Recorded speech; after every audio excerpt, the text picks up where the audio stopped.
A série de História da Tecnologia vai fazer um resumão de todo um tipo de serviço da internet.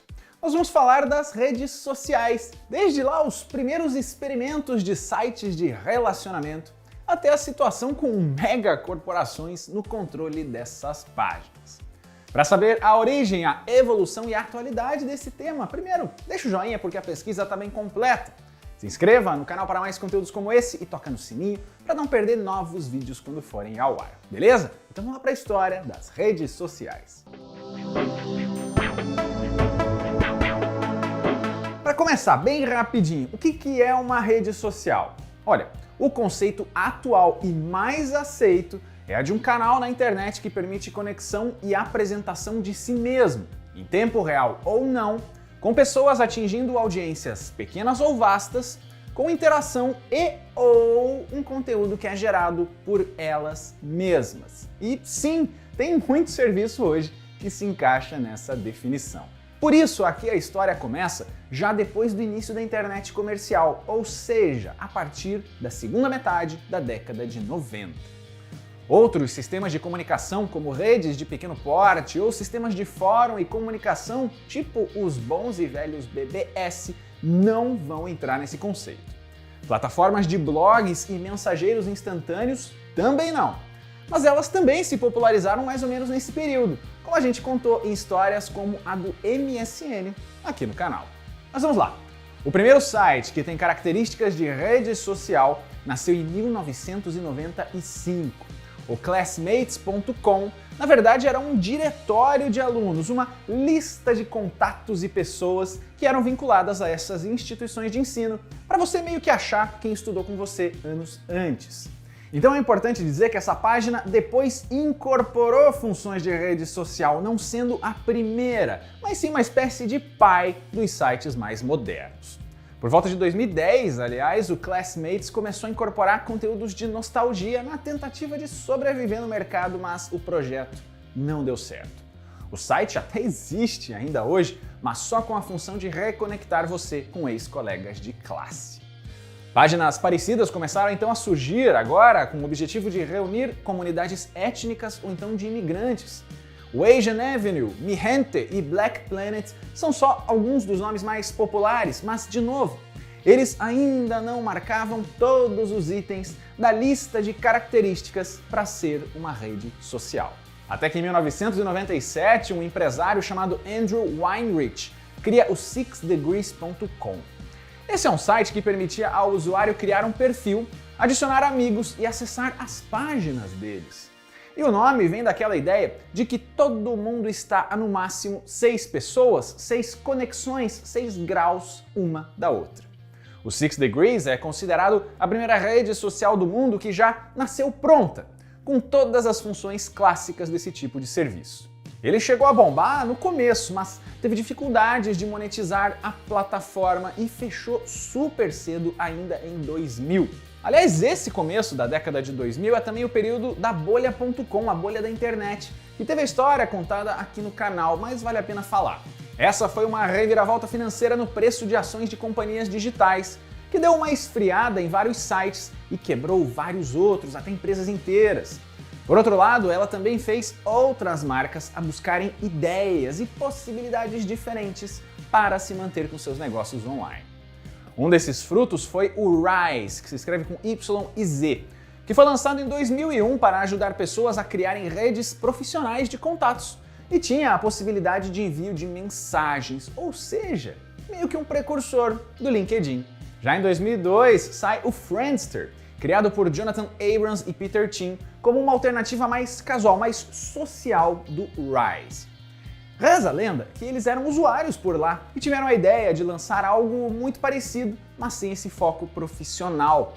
E o Friendster, na verdade, começou como um possível site de namoro para concorrer com Match.com, que seria referência bem nessa indústria. O seu diferencial era sugerir pessoas para você adicionar, baseado na ideia de que contatos em comum ajudariam você, eventualmente, a encontrar um par. Nesse início, muitos problemas técnicos irritavam a base de usuários, mas o público era bastante fiel. O Friendster chegou a 3 milhões de usuários em 3 meses, que é um número bem relevante para essa época. E ele foi também a primeira rede social devastada por contas falsas, que eram chamadas de fakesters, que eram banidos em massa pela equipe de moderação e eram criadas para aumentar a quantidade de amigos de pessoas de verdade. E foi também a primeira prova de que ir bem nos Estados Unidos não era necessariamente obrigatório para uma página sobreviver. Depois de decair, ele encontrou uma sobrevida em países como Filipinas, Singapura, Malásia e Indonésia. E a partir daí nós tivemos uma explosão de sites parecidos com o Friendster em interface e também em funções. Eles eram centrados na criação de um perfil, na consulta ao perfil dos outros e às vezes ali com um nicho com foco bem específico.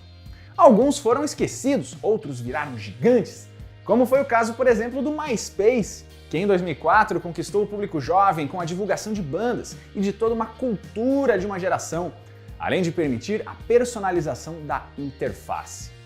O MySpace provou ainda que redes diferentes podem atrair públicos diferentes. Elas não são necessariamente concorrentes umas das outras, elas podem se complementar. Outros sites que nasceram no período e deram certo foram o LinkedIn e o Last.fm, esse último focado em gostos musicais. Eu pessoalmente adorava o Last.fm antes de serviços de streaming dominarem esse setor e eu registrava tudo o que eu ouvia por lá. Mas nem tudo durava, como foi o caso da rede social hoje obscura Hi5.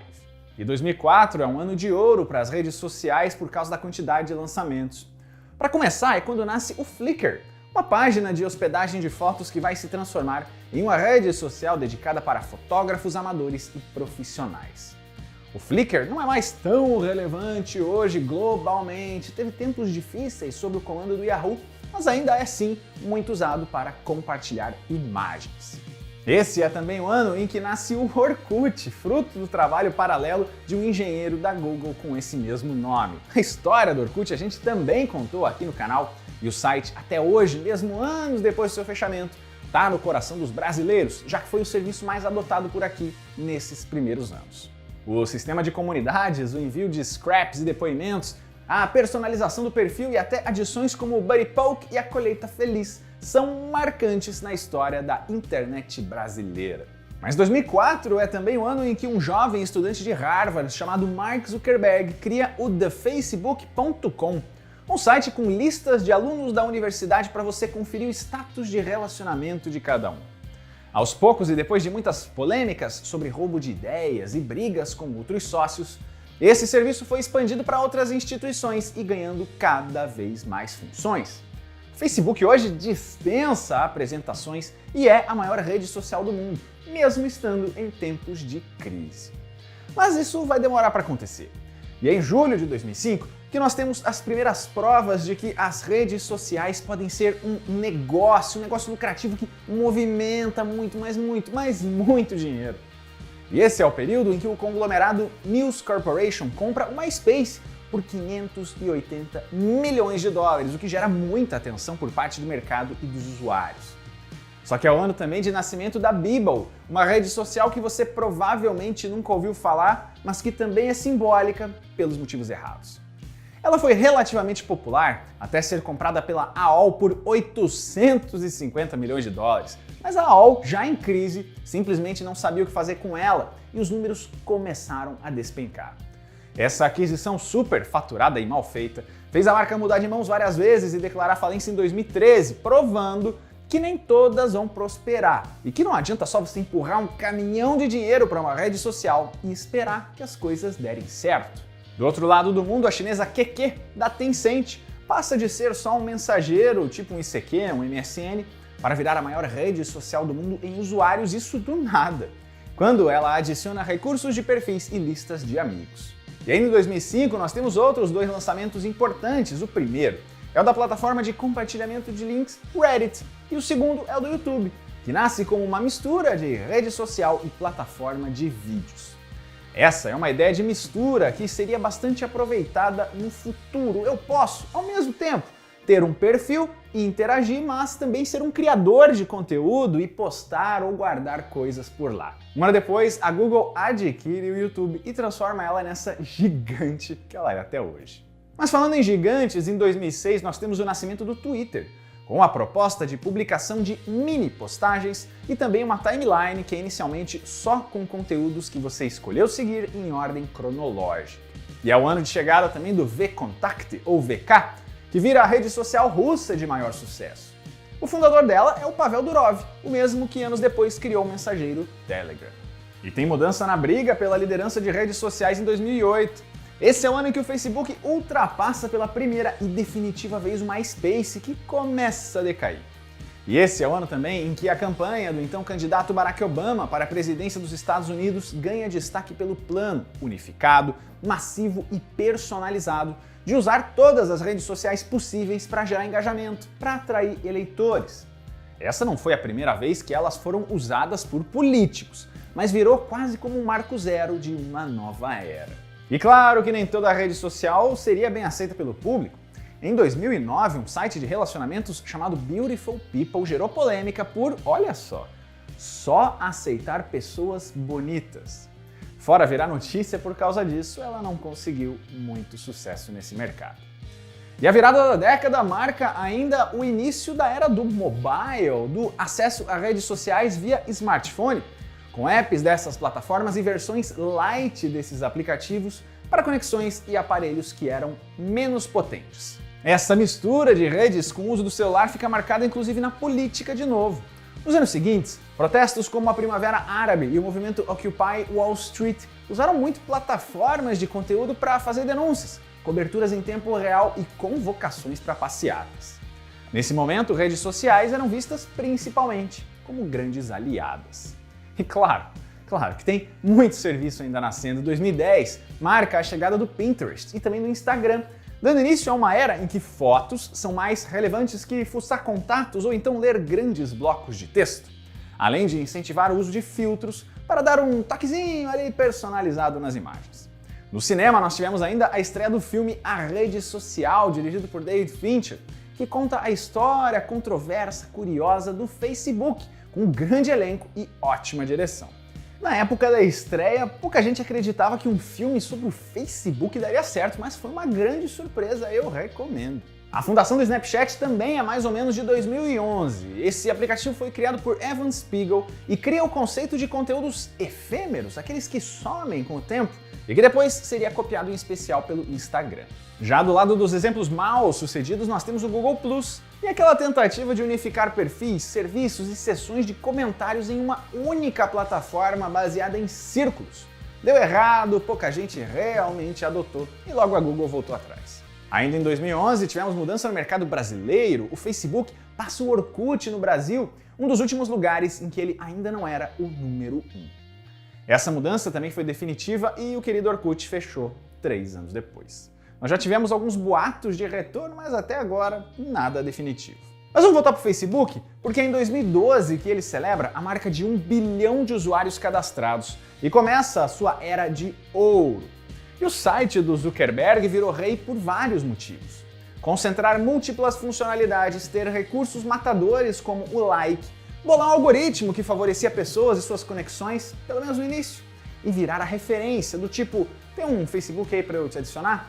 Antes que os mensageiros instantâneos como o WhatsApp se popularizassem. Já 2014 fica conhecido como o ano da selfie, em especial pelo Twitter, depois da cerimônia do Oscar daquele ano. Foi quando a apresentadora Ellen DeGeneres postou uma selfie que foi tirada pelo ator Bradley Cooper e com isso bateu o recorde de engajamento até aquele momento. Um ano depois, a tecnologia da vez era a transmissão ao vivo pelo celular. Tudo começou com serviços como o Meerkat e o Periscope, mas o Facebook adotou a ideia um ano depois. Já 2018 é a reestreia dele, o TikTok. Mas por que reestreia? Bom, a plataforma já existia há alguns anos na China, até com outro nome, mas a estrutura atual só passa a existir depois da junção com outro aplicativo, o Musical.ly. E 2018 é também quando o período do Facebook começa do auge para a queda. E o principal motivo, você provavelmente imagina qual seja, o escândalo da Cambridge Analytica. Essa é uma empresa britânica de análise digital que coletou dados de usuários da plataforma sem permissão e entregou essas informações para campanhas políticas, que podiam usar esses dados para direcionar anúncios. Fora o uso indevido de dados, ela coletou informações que teriam ajudado a interferir em processos eleitorais e plebiscitos como o do Brexit. A empresa declarou falência um ano depois e o Facebook foi multado, mas tem processo judicial rolando até hoje. Esse foi só mais um caso que acendeu o debate sobre privacidade e também sobre fake news. Como que as redes sociais eram usadas para disseminar conteúdos falsos, muitas vezes sem a moderação adequada e com a proliferação cada vez maior de robôs e contas artificiais. Mas aqui, elas não são usadas só para bombar a lista de amigos, como era lá no caso inocente do Friendster. E mais recentemente, o que a gente teve em termos de redes sociais? Bom, em 2020 o Clubhouse começa com a promessa de transformar salas de conversa só em áudio, mas a empolgação só dura alguns meses e ele logo volta a ser discreto. Além disso, nós temos o auge de redes sociais de cunho político, plataformas focadas em permitir qualquer tipo de conteúdo, como Parler e Gab ganharam força principalmente nos Estados Unidos e sob o discurso de liberdade de expressão. Já a empresa Facebook tentando limpar um pouquinho a barra depois dos escândalos e aproveitar um mercado em crescimento, troca de nome e vira Meta. O foco da companhia passa a ser o metaverso, realidade virtual e também espaços de convivência, mas claro que sem deixar de lado o trio Facebook, WhatsApp e Instagram. Além disso, falando em Instagram, parece que conteúdos em vídeo agora serão a nova moda dessas plataformas. O TikTok está em um crescimento acelerado e todas as rivais correm contra o tempo para não ficarem para trás. Atualmente existem redes sociais tanto gerais quanto de nicho. Para cada Facebook, para cada Twitter, ainda existe o Letterboxd para fãs de cinema, a Scooby, que é brasileira, para leitores. E fora o uso casual, até temos cursos e profissionais especializados na gestão de redes sociais, que olha, não é só ficar postando coisa no perfil da empresa. Saber o que vai bem e o que pode não ter tanto apelo exige estudo e também atenção, já que a todo momento os algoritmos dessas plataformas são modificados. Além disso, o chamado Social Graph não é mais tão importante. Isso significa que conteúdos não são sugeridos mais só com base na sua lista de contatos, mas no seu histórico de uso e possíveis interesses da sua própria rede. Nossos hábitos como consumidores, usuários e donos de perfis em redes sociais também mudaram. Expressar a si mesmo hoje é mais importante do que compartilhar alguma coisa, se conectar com alguém, e é para isso que essas redes hoje são mais usadas. Tem quem não viva sem, tem quem odeie e passe longe. O fato é que elas ajudam muita gente a conhecer pessoas, trabalhar, se informar ou só passar o tempo. E como qualquer coisa da vida, fazem mal se consumidas em excesso. E assim a história resumida das redes sociais, esse tipo de site e serviço digital que hoje é parte da rotina, do trabalho e da vida de tanta gente. Se você tiver uma sugestão de uma empresa, de um produto ou serviço aqui para o quadro, deixa um comentário que a gente sempre lê.